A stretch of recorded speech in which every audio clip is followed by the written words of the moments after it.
Hey, Premier Investors, it's Adam Schrader here with another episode, and co-founder and co-CEO of Premier Turnkey, along with Grant McMillan, who's off to the side of me. And we have a special guest with us today, and that is Aaron Chapman. He is the Executive Vice President of Investment Lending. But if you have ever bought an investment property, there's a pretty decent chance that you use this man, or you at least heard of this man while you were checking into who might give you a loan. So Aaron, thanks for joining us. Well, thanks for dragging me on here. I've always one that enjoys having an opportunity to speak to one's audience and hopefully be able to convey something that benefits those real estate investors and they hear something they never heard before. Yeah. And believe it or not, folks, he's probably not going to hold back today because that's not his thing. I forgot to mention he is also author of the new book, Redneckonomics. So go check that out if you have not already. It's behind me on my bookshelf. Should be in front of you being read as we talk. That is very true. You'll find out why he's wearing the hat he's wearing if you read that book. So, Aaron, I want to just go back. I mean, you've been doing this a really long time. You've been through market cycles, but you've been helping investors as they invest through all of that. So tell us a little bit about kind of how you got started. I know you're a real estate investor too. If you wouldn't mind telling us about your first deal and then kind of how you've seen investors' moods and mindsets change over the last, let's just call it 6-7 years since pre-COVID to now. So yes, been at it a very long time. Next December. So it's a little ways out. Almost feels like 2 years from now, but that'll make it 30 years since I got in this industry. And it wasn't because I was looking to get in this industry. I heard a speaker one time say, you don't get into the lending industry because you're looking for it. It's because there's nothing else. And that's the truth. I literally came from, I worked, my family had a cattle ranch in Utah when I was in high school. Went from there to the oil fields of Wyoming, then running heavy equipment, driving truck. They end up in the mines in northern New Mexico, which to me is the greatest job that I've ever had. I still believe that. It wasn't because it was awesome pay. It's because you get to go several hundred feet underground. I think we were 700 at the time. And then we went back about a mile into another mountain. So there's this long tunnel and we're drilling and playing with it, just loading with explosives, blowing it up, digging it out, support the ground, keep going. You're the first person ever to see what's on the other side of that rock. Now it's always more freaking rock, but we're driving these tunnels and it was absolutely awesome because you knew what you had to do every day. The only things that stopped you would be if the ventilation system went down, wasn't a good thing. You got a cave in on you or equipment didn't work. That's really it. Everything else is just, it's you against the rock. And it was a pretty cool environment to be in. Well, then it gets a point in the markets. And we're seeing that right now with other places. When the markets shift enough that it costs more money to get the rock or the ore that they're mining for to the surface than they can sell it for, then they shut down the project. They just lay everybody off and say, hey, we'll hire you back on when it's time. That was a normal thing in that environment. So miners were used to it. I was not on long enough to be able to put enough capital away to be able to be prepared for the next cycle of just waiting till they come back up. So I had to go find something. Now, that was northern New Mexico. It was a 10-hour drive one way. And we would drive there, stay 13 shifts, come back for 6. My wife and infant son were here in Arizona. I came back thinking I can get a job anywhere.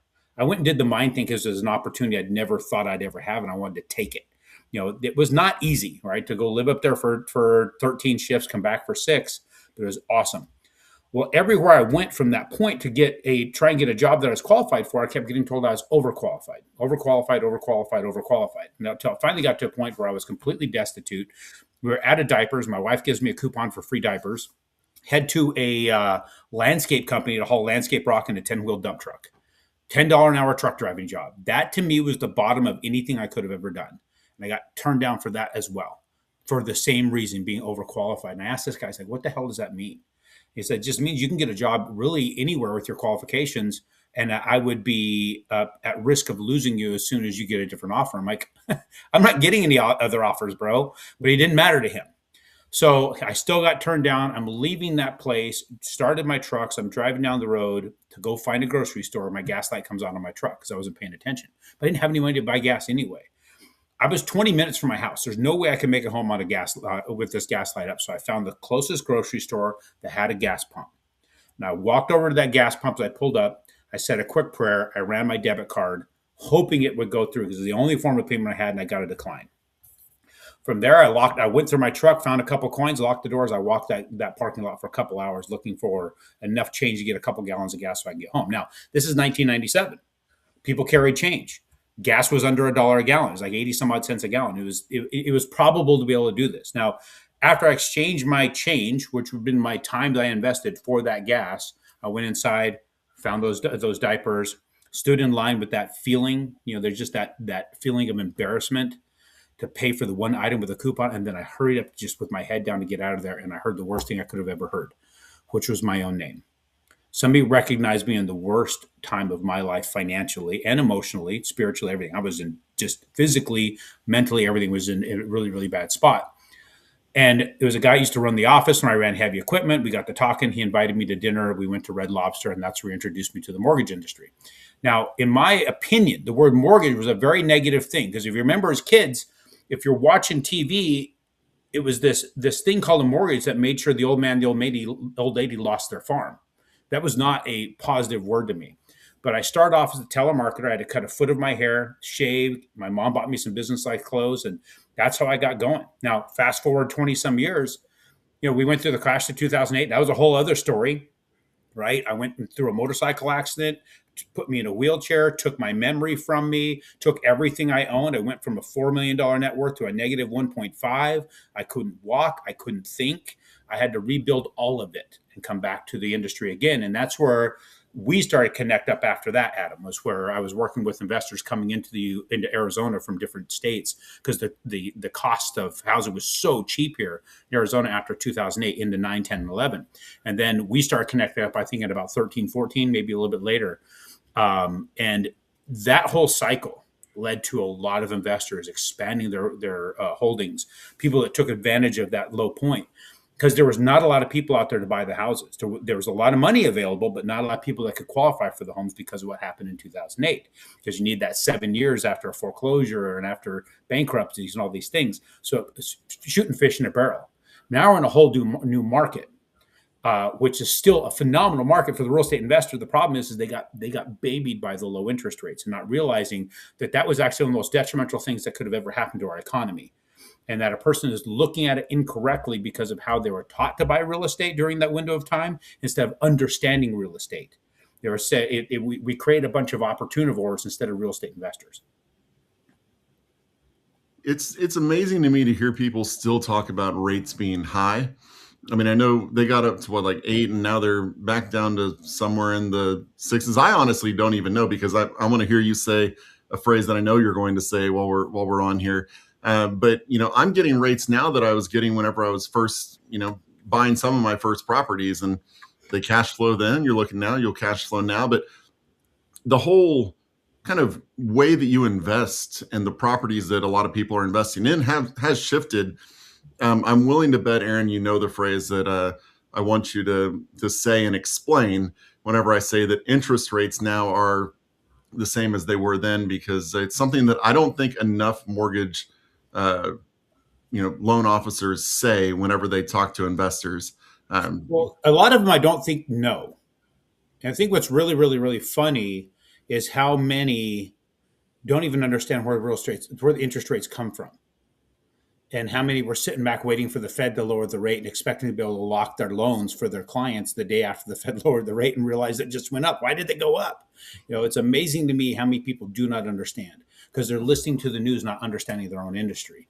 And rates, and I'm guessing the phrase you're looking for is rates don't matter. Because that's exactly right. The only other phrase I thought you were waiting for was quit jerking off and go buy the real estate because the rates don't matter, right? And if you guys want to buy the book, you can go to quitjerkingoff.com. Yes, that's a real thing. I got to secure that. I'm the guy. But what it really boils down to is the deal regardless of the rate or cost, because there's so many other facets associated with it. The real estate world, although I'm a real estate investor, 6 different states, I'm an ownership interest in over 200 doors. It's not lemonade and brownies. Right? It's not an easy situation to have that much going on, because you have to trust other people with your business. You have to involve other people in your business. You got to know that they know what they're doing. And the problem is we think that it's just a passive thing, and it's not. It never has been passive. It's passive to the person that doesn't care what they're doing, and they don't care if they lose money. It becomes very passive when you don't care what happens to the capital. But it is definitely a business. You need to treat it as a business, and that's what we do.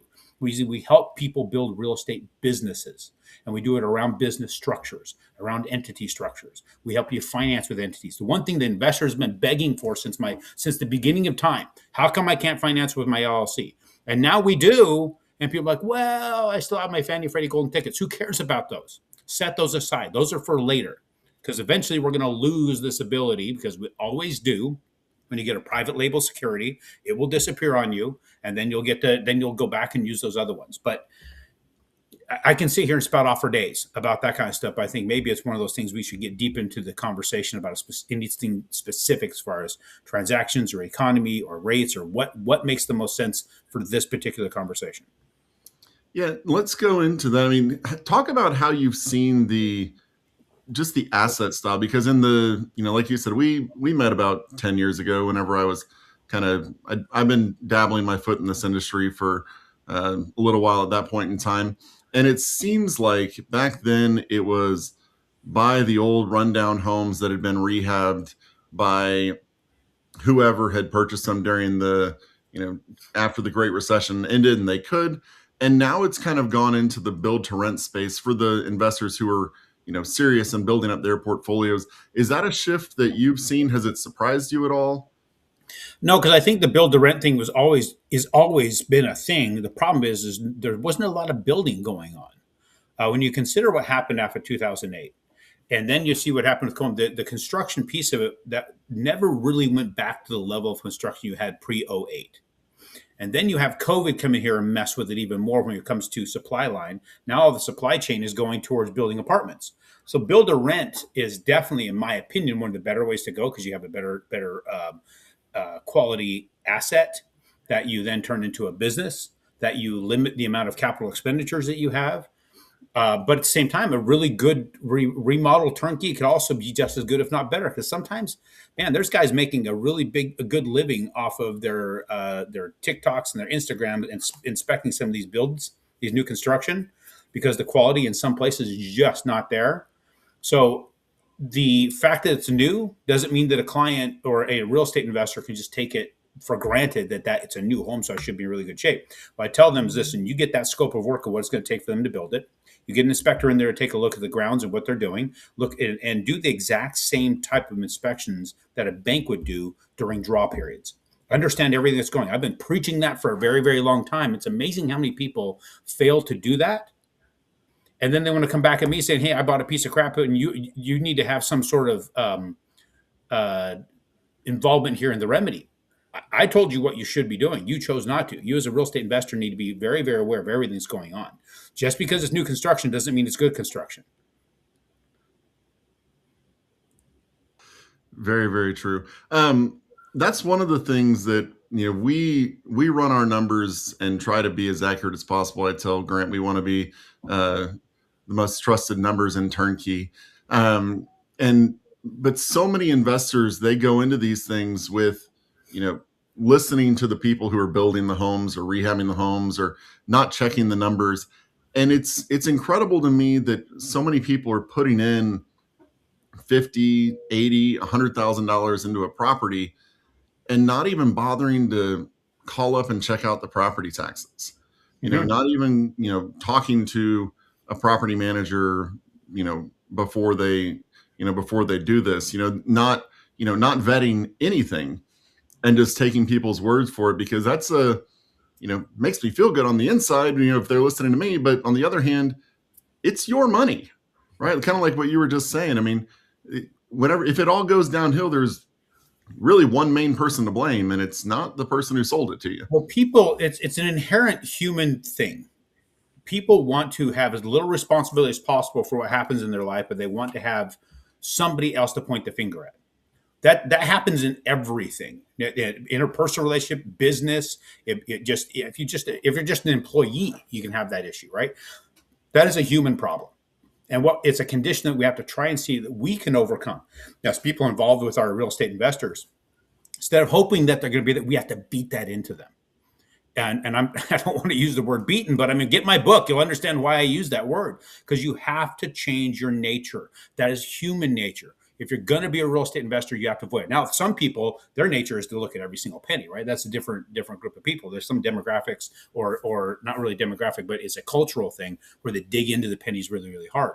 And sometimes that can be a bad thing too, because or the over analysis that happens. But when you're talking about that, that is people that live and die by a pro forma. And let me tell you guys, pro forma, Aaron Chapman's opinion, is no Greek word for bullshit. It is not something that exists yet. That is somebody's best guess based upon their experience. Question is where is their experience from? Now, was it during the window of time we had, there's a lot of people that are real estate investors now, real estate investor coaches. There's people that are real estate investment lenders that say, hey, I'm experienced. They got in right after, say, 2015, 16, 17. They got in right around COVID or something. They're not experienced. I'm sorry, they have not seen enough cycles to understand what's happening out there. I've got a lot of contemporaries out there that got into this after 2015, 16, 17. Why would I know that? Because there was only three of us, literally three of us, paving the path in 2012 up to about 2017. During that window, there's only three of us that were on all the stages or getting our butts kicked, trying to figure out how to get the banks to lend to us. And after we beat those walls down and paved those roads, it's amazing how many people jump on those roads with their rigs and say, I'm now on the experienced road, but they don't know what it took to pave that path. Now, only two of us are left back in the game from that time that has been doing this since the 2000s. Everybody else has been in it since way well after that, and unfortunately, they have yet to earn their chops. You as a real estate investor need to be careful who you're working with when it comes to earning your chops, especially on the lending piece. Now, when it comes to real estate itself, that has a specific formula. Tactics and strategies will change, but it's the fundamentals that always stay the same. It's all those basic fundamental things that need to always be addressed. I'm one that always looks at, instead of looking at cash flow, cash on cash return, I think that to me is the cherry metric. That's not your base metric. You need to be looking at the property's ability to stay reasonably rented the entire time you own it. Will it raise rents? And will it appreciate? And it doesn't have to be a lot. The main thing is, will somebody want to stay in that home or will they not? And if they do want to stay in that home, okay, then let's move on to the next thing. What fundamentals happen with that real estate that commands a person's interest and interest from multiple people and keeps yours rented? Then we're talking about the area, how well will it appreciate. As far as my appreciation, I only look at, I will math it out at about 2.5%. If I can average 2.5% appreciation for the entire time I own that property, I think I'm winning huge. Most people aren't looking at it that way. They want 4, 5, 6%. Now, if you get that, that's great. But to me, the bottom line is I want to see 2.5, sometimes 2, depending upon how much I invested. Now, then as far as the rents are concerned, if I can get 3% rental increases every year, kick ass. I got people looking at us like, I can't raise it by 8, and I'm not getting a cash on cash return of 14. It's not a good deal. People walked away from amazing deals for amazing cash on cash return that never ever materialized. It was all on the pro forma, which again we know is bullshit. Most of the time, to get the type of performance that they're looking for in a cash on cash performance for these so-called rent raise all stuff, you're going to end up buying someplace that's more of a C class, that's going to have mostly problems in it, and you can need every single cent of cash flow to go right back into the property just to keep it rentable. That's not a return. You just really turned yourself into a treadmill for some St. Louis shitbox. Yeah, I was going to say C class might be kind for the type of ROI you're talking about getting there. But I think a lot of people, they look at that pro forma and they don't realize that there's a whole lot more years in 2 through 30 than there are in year 1. And I mean, what you're talking about, I mean, we did I think just the other day, you're talking about return on amortization, and we did it over, what was it, like 3, 5, and 10 years. Mm-hmm. And it was after 10 years just paying off the loan. If your property breaks even, I don't think we even did a single penny of appreciation. It was just straight principal pay down. And I think after 10 years, we were at, what was it, 12% a year? Yeah, you're starting to really, really compound really, really fast just on principal pay down. People fail to realize how important that is. And let's just do the quick math ourselves right here. If a person, and this is where down payment is a big deal. Amazing amount of people want to put 25 and 30% down because it gets them a better rate and a better payment, therefore better cash flow, correct? but they don't realize that you need a lot more cash flow than what you're getting to justify that extra money being locked up into one place. People don't realize exactly how returns work. They're so caught up in cash flow. Cash flow has been such the because has become the main metric because it was the easiest way to sell real estate. So think about it this way. The people who pervade cash flow as your main thing and put that cash on cash return as the main metric to look at, no different than a car salesman that when you walk into the lot and say, hey, I want a red car, that's the only thing you're looking for. They're going to sell you the most expensive red car they have because it's the easiest sale with the most profit. The same thing with cash on cash. Well, I've got a pro forma that says you can get 14%, so it's a no-brainer. Well, what happens when it doesn't perform? None of the other stuff could perform too. So let's look at this from a perspective, $200,000 purchase price, right? And we're going to say 20% down, and we're going to say your costs are going to be somewhere in the range of $5,000, right? So you're putting 20% down on a property. How much are you putting down on a $200,000 house? 40. So you're all in for 45. Yep, $45,000 all in. How much was the loan amount that you got? You'd be at 160. Exactly. It's amazing how many people think that it's 155 because you put 45 into it. So then we're talking about the amortization on this house. You got a $160,000 home, and if you did your job right as the real estate investor and the CEO of your investment business, who pays off the $160,000 loan? Oh, we're gonna hope it's the tenant. Yeah, because if it's not the tenant, then you weren't doing your job. Period. So 300 and sure, that's 30. So over 30 years, that's $5,333.33. Do we all agree? Now, this is averaged, everybody. I know that you're going to say, wait a minute, there's an amortization table. No, this is the long game. We are literally playing 18 holes with a putter because we want to make sure everything hits exactly as we plan to. So $5,333.33 per year averaged over 30 years. But you invested $45,000, correct? Yep. So that means your return on investment is 11.8%. That means your $45,000 is increasing by 11.8% of that $45,000 every single year, averaged over 30 years. Where else is your $45,000 going to return that? Yeah, and if another way to think about it, if you want, is that your principal payment is just more cash flow. I mean, you're going to get it on the end, but if you're really a cash on cash investor, and that's the most important metric, think about it as cash flow, and cash flow that you don't risk grabbing and doing something stupid with. Think about that. We have stupid shit pops up in our minds that, oh, this would be great. I'm going to invest over here. Believe me, I know I have a portfolio of them.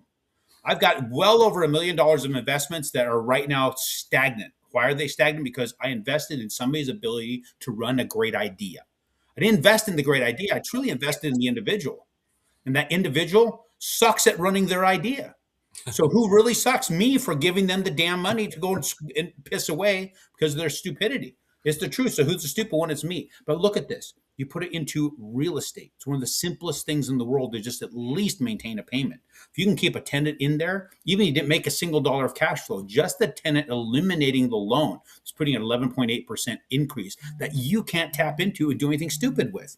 That to me is a very, very safe bet. Now let's look at the appreciation. Is it reasonable to find that you can get a 2.5% appreciation year over year in a good market?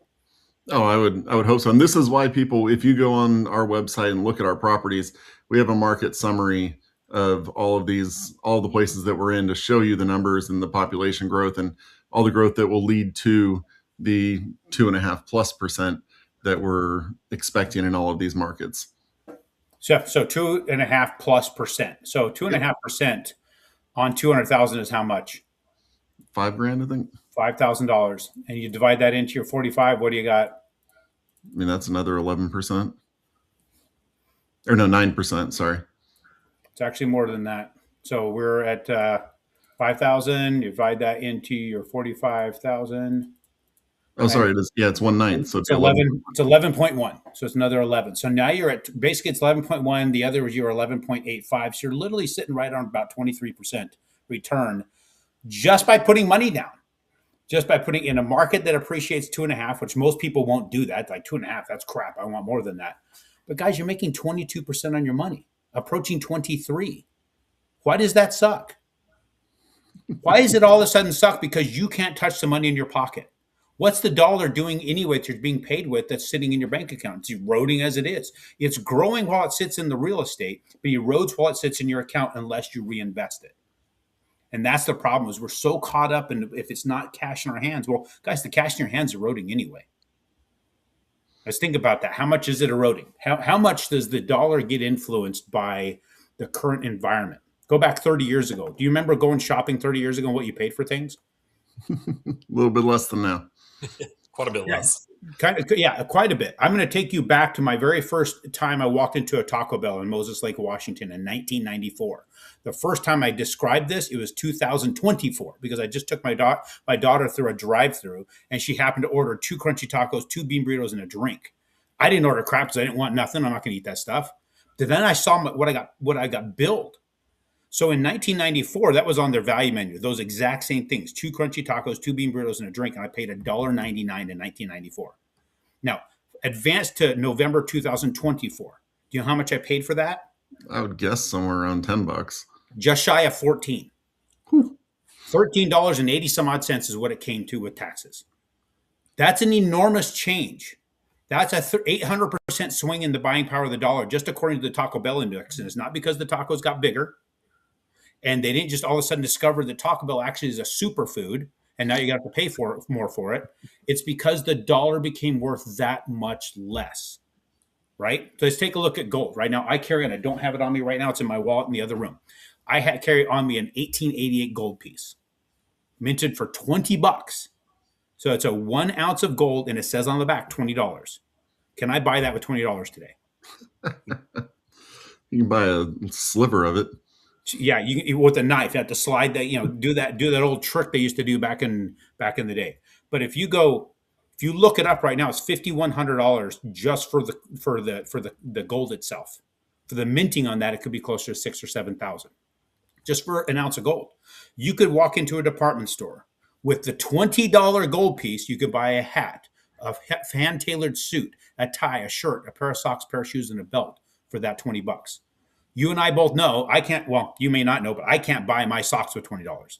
They're nice. They're merino blends. They're a really nice sock, but I can't buy them at $20. What we don't realize is that the clothing has not become more expensive. The dollar is not or the gold has not become worth more. It's the dollar's become worth that much less. So why does that benefit you as the real estate investor? We have this problem in our mind that when we buy a house and you leverage it for 30 years, that you're in debt, that you need to take your cash flow and pay off the mortgage, or get 10 houses and take the cash flow from all of them and attack one mortgage at a time so you get this compound debt snowball. But now you've locked up all this equity. And when you've done that whole situation, you don't realize what you did. You gave the bank back more money than what they were due. And why is that? How could that possibly be? Well, if you look at a $160,000 loan at today's rates, you'll pay approximately $402,000 on your fully amortized loan. Now, everybody's going to, when you hear that, your inner David Ramsey is jumping up on your shoulder, punching you in the earlobe, saying, pay it off, pay it off, pay it off. You're hearing your grandfather saying, never go into debt. This isn't debt. The bank basically put 80% of the capital up for you to buy a business. And they're saying, we'll let you pay it back over 30 years, and we'll take no stake in the business. Just pay us back, but pay us back at a nominal interest. Let's say it's 7%. Well, over that period of time, you're going to pay $400,000 for $160,000. But what are you really giving them?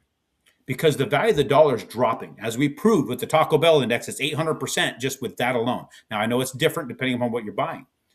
But when we just factor in 8%, that's it, just 8 on an annual basis, you're giving back the bank $152,000. You borrowed $160,000. They accepted $402,000 bills, but the value of those dollar bills became $152,000. You give them back less than what you borrowed. And if you run the same numbers on the 15-year loan, you're actually giving them back more than what you borrowed, like $168,000. They make more money on you when you pay it to them faster. So never give it to them. Reapply that capital into something else. Expand your holdings. Leverage the piss out of all of them. Let the banks pay for it. Yeah, I want to dive into something that is something that grinds my gears, I guess you can say, and that is the people who constantly refi, who just refi for a lower rate. They say, "Oh, wow, I can get a 0.5% lower. I'm going to refinance because I don't know. I guess they think refinances are free, or something like that. Like I tell a story about a guy that I know here in Austin who was bragging to me about how he refinanced basically every single year, and I just looked at him like he had five heads because he may as well have had them. When is the smart time to go ahead and refinance any of your properties? So let me just point out that dude and the other people that refinance every time the rate go down, supposedly to that point, have all become pawns to the banking industry. So let me ask this question. I'm going to ask of Grant because he's been very, very, very vocal today. Um, what does the first 5 years of a 30-year amortization look like? A lot of interest. Practically all interest. But people refinance. The average human, the average people living in a home, not real estate investors, just the average human being that owns their own home, you know how often they refinance their primary residence? I'd guess maybe once or twice. Well, they do it about on an average every 6 to 7 years. Okay. So within the first, and in some points we've seen as low as 4 years, but they do it over and over and over again because that's when those rates tend to just hit that window. Like, oh, this is a perfect time to refinance.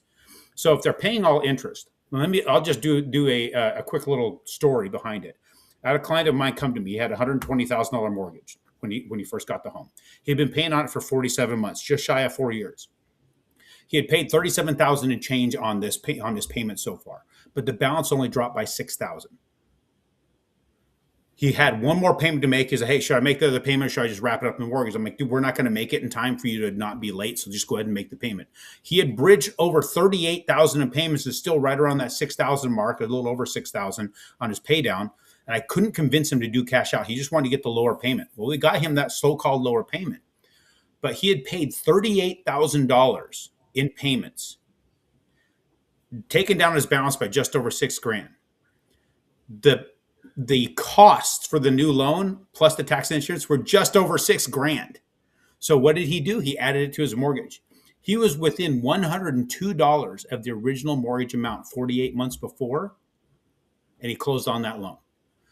If he continued that same practice every 48 months, or actually 5 or 6 years, and kept doing that, he would pay over $180,000 on his $120,000 loan and never drop the balance. That's how they win. Keep you in the point where it's all interest and just keep giving them interest, but you never affect the principal. So they're guaranteed to just collect interest from you. And when you recycle it, you get to put more money into the banking industry. So those who think the interest rates matter that much, that you have literally become a pawn, huge pawn to the banking industry. I advise refinancing only when there's enough cash to get out and re-inject into other properties. Expand your holdings. If you can expand your holdings, do it. If you can't, don't do it. There's no reason to do it. Doing it for the sake of a lower interest rate is just some sort of fictitious feeling that they're giving you because they've created that feeling from the banking side of things. That's all starts way back. If you look at the founder of all that cap, JP Morgan, that dude and everybody that came from him have created ways to enslave us to the banking industry if we follow their thinking.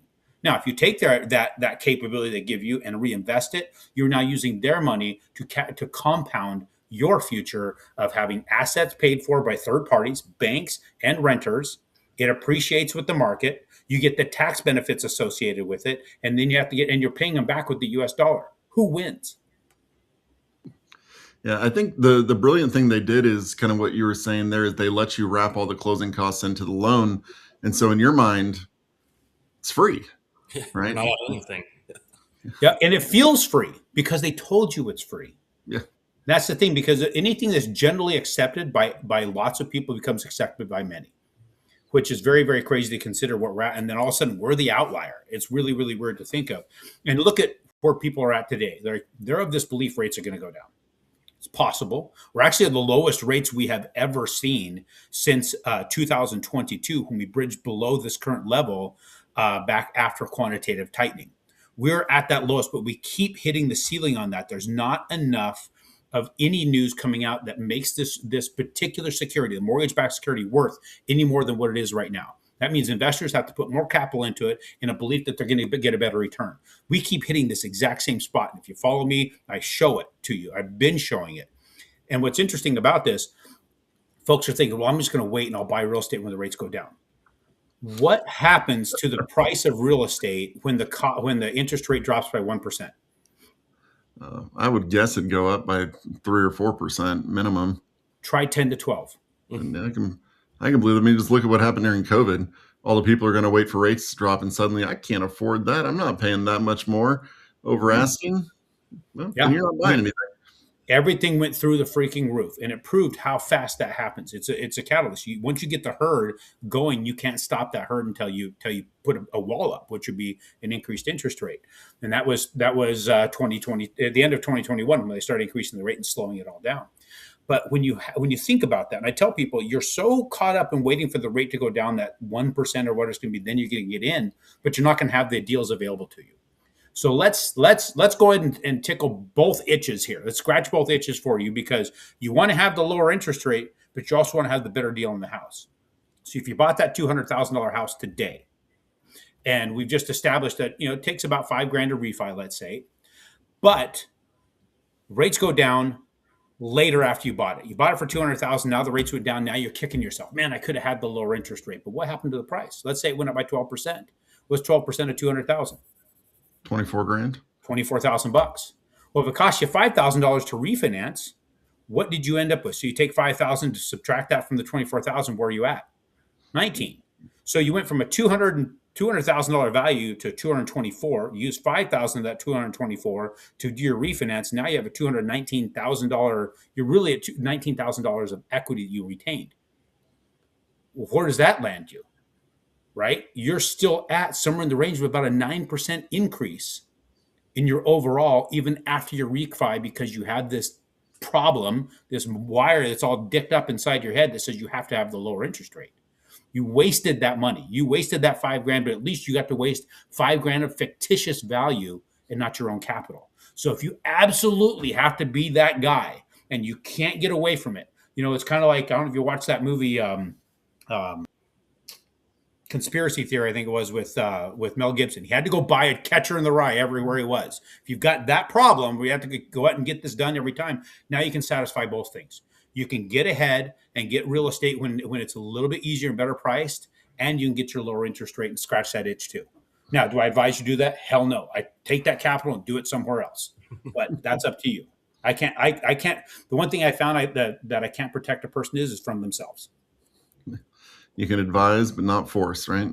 100%. Hey, I've got a question for you, Aaron, and it's going to be kind of an analogy. You mentioned that one of your most favorite jobs that you've ever had, or your favorite job that you ever had, was working in the mines of northern New Mexico, and it was because it was just you and the rock. And as long as you had lights, as long as you could take that little train or trolley or whatever it was to get to the rock, that was your favorite job because you were just attacking it. So when you look at real estate investing and you're dealing with different clients, let's say the rock is real estate and going in and doing that investing, what are people coming to you and saying, or what are you seeing as far as the barriers to entry? Is it a limit to capital? Is it just the hesitation, the not knowing? What is it that you see the most often that is keeping them from attacking that rock? Incorrect education. Honestly, people that come at me with the belief that they understand exactly what it takes to be successful as a real estate investor because of the wide array of YouTube videos they watched and all the podcasts they've been listening to that got put online in 2012. There is a vastly different space that we're in from 2012 to 2026. What worked in 2012 up until about 2017, 18 was vastly different than what's going to work post-COVID to 2026 and ongoing. These markets change. Like I said, tactics and strategies will change, but the fundamentals and the basics always stay the same. We've gotten so far away from the basics that people don't know what they are anymore. And as a result of that, they're listening to the wrong people. They're listening to what worked way back. And on top of that, they're listening to lenders who really don't give a shit. Let's just be blunt about it. These guys have no idea what they're talking about. They also the average loan originator right now is doing 2 to 3 transactions a month. And some of these guys are saying, hey, I'm a seasoned real estate investment lender. Well, let's say you're looking at a house that you got the appraisal on, you got the inspection on, you're looking at these issues with the home, and you're like, I don't know if I should buy this place. I really kind of feel a little bit off about this. So I'm going to call the people I'm working with. I'm not going to talk to a real estate guy because this is his property selling, but I'm going to call the lender. because these guys might be able to give me some direction. I need to have a good team. Well, you're 1/3 of his income that month, maybe 1/2. What do you think he's going to tell you? Any damn thing he needs to make sure he gets his income that month because he's got to bread his table. But let's say you're 1/60th of mine, and then you call me up and and it's only people that have been working with you long enough will know over time that I'm in it for your 12th deal. I'm not in it for your deal 1, your 4, your 5. I'm in it for number 12. And the only way to get you number 12 is get you successful 1, 4, and 5, and 9, and 10, right? That's the only way we're going to get there. It's not going to affect my ability to bread my table if you walk away from that deal. And I'm the first one to say, I don't care if you paid for the appraisal. I don't care if you paid for an inspection. You paid for those so you don't get into something you shouldn't. A lot of people say, well, you've already paid for so much, you might as well just move forward. That's detrimental. Mm-hmm. I have the hardest time with people that don't know who they're dealing with. They don't know what the baselines are. They don't know what the fundamentals are. And they're caught up in information that's not applicable to their deal. Yeah. It's like it's a sunk cost one way or the other. So you may as well make it a cost that benefits you long term. Right. Exactly. Sunk cost in time that you've invested in looking at it, and time you've talked to your lender. Well, I kind of feel obligated with this guy. I appreciate loyalty as much as the next guy, if not more than the next person. But it's kind of hard to appreciate loyalty when you know that person's just getting stuck. When you know that person's getting taken advantage of, and they're being led down a path that's going to bake in the wrong wiring over time. Yep, absolutely. So as we kind of end up wrapping it up here, what would you say is the most important if you were going to tell somebody as they get started investing, this is kind of the one tip that I would give you, whether it be mindset or, anything else, what would you say is most important for investors to know as they get started? Understand what it is that you want the end result to be and figure out how to get there with the right team to get you there. The thing that's most important to me is how do I hand it off to my grandkids? Because I've got 3. And I watch those little boogers walking around. My kids have a hard time being able to buy houses. So we use a family trust to buy homes. Everybody lives in a home within the trust. We all pay to the trust. We actually pay a little bit above what the payments are. So we have a self-warranty with the trust. We never have to wonder, where's the money going to come to fix things? It's already there, right? There's a structure there. There's also use your entities to benefit you. You absolutely need to structure this correctly. If you don't know how to do that, we need to be talking because you're going to be dealing with different states, different legal groups in those states, different laws. Accounting is going to change. We have put it together. We have that all under one umbrella. The right legal team, the right accounting team, the right, infinite banking to me is a monster thing. And then, of course, getting the loan structure to work within that and structuring it properly to where you can capitalize with your entities. And then we get to track it. That's the other thing. We'll have to come back because I got to show you the software that helps you. You as a real estate investor are listening to podcasts. You're like this one. You're watching YouTube videos, but you're trying to convey that to your wife or husband. You're trying to convey it to your children, and you're having a hard time. We show you how you can grow it right there in front of them. They get to see it, get excited about it, and all the paperwork is tracked in a way that they never lose it. So everything you work for will be retained indefinitely, so they've got that to work with. We put that all together for you. It's not just getting a loan done. It's all done for you process. You work with Adam, you work with Grant, you figure out what you want to do and how do we compound it from there, and we can see 12 years into the future and help you get there. Yep, absolutely. So if people want to find you, I believe it's still just aaronchapman.com, right? AaronChapman.com. Yep. That's the best way to go. info@aaronchapman.com is how you email me to schedule a time to call. Bree will set you up. If you want a book, you can go to Amazon, look up Redneckonomics. You can go to quitjerkingoff.com and order it there. If you can't find me, it's because you refuse to look. And just so y'all know, that website is safe. It's Yes. It won't get blocked by one of those filters. So it's Exactly. safe to pull up around your kids. But go ahead and just order it directly from Amazon. Leave a review. So far, we've got 18 5-star reviews. We're a #1 new release for 7 days. It was awesome. I just appreciate everybody who invested into it. And so far, I've not heard anything negative. The one person I worried about most get the negative response was my own mom. She still has a lot of influence. My mother's this 72-year-old Hispanic woman that you step out of line, she'll still take a shoe to you. But I didn't let her look at the manuscript. I waited till the book was actually in print before she got to look at that. And I was kind of still a little bit worried about what she would say.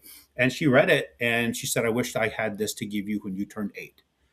And then she went ahead and read it 5 total times.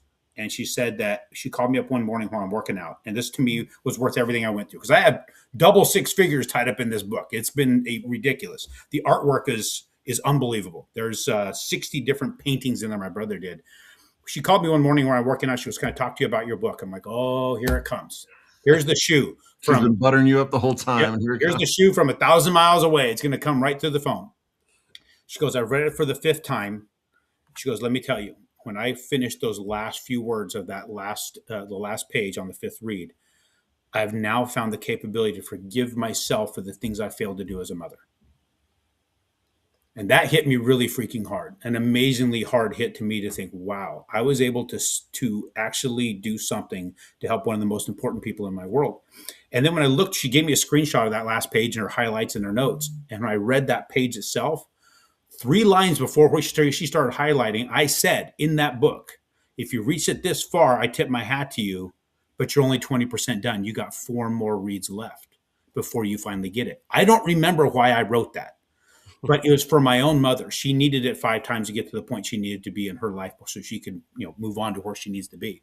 But I encourage everybody, pick it up, go over it. There's a lot of times I've read this thing over probably 60 times because I have to find where to put the artwork and everything. And I have learned things from it that I didn't find possible or I didn't remember writing, because when you channel stuff, and I'll tell you guys, when you channel and you focus your energy and your time and your mind, you can accomplish things that you weren't thinking of, because now you've got more than just your own mindset to guide you. So take that time, get right with with setting aside some time every single day to focus, and you'll be amazed what you can accomplish. Yeah, fantastic. Well, Aaron, thank you again for joining us. It's always a pleasure talking with you. You've done nearly all of the deals that that I've bought, and love working with you and your team.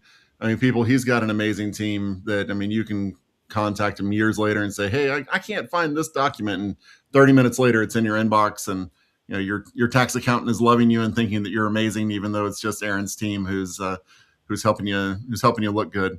Now, we used to be able to do that. Now that we've moved, I'm the executive vice president of a different firm. We don't have access to all those things. We know people back over there from the other place I can plug you into. But the team is always here to guide you. And it's not even a team anymore. We're now a division, an entire division for the firm. And it's an exciting transition in our business. Yeah.